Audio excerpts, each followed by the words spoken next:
If you have multiple Apple devices and there are multiple people in your household that have access to the devices, then you might want to turn this feature off. The feature that I'm referring to is called continuity.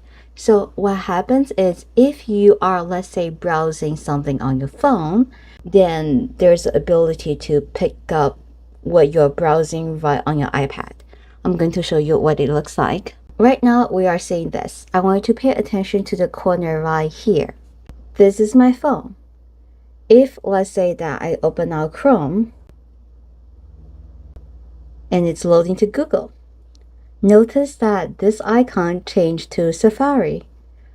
And there's a little phone icon there. If I tap on this, it sends me to Google.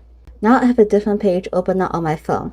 And notice that here, same thing here. If I tap on that, it will open up the page that I'm on my phone. This is called continuity. Here's how to turn this feature off if you don't want it. Go to Settings, and then go to General. Over here, you see something called AirPlay and Continuity.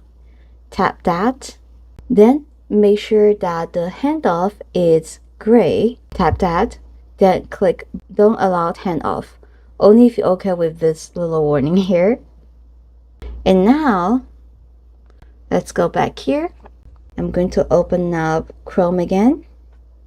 Now it only shows the Safari icon because this is a recently opened app, but it doesn't show the mobile icon anymore, so it's not being synced over.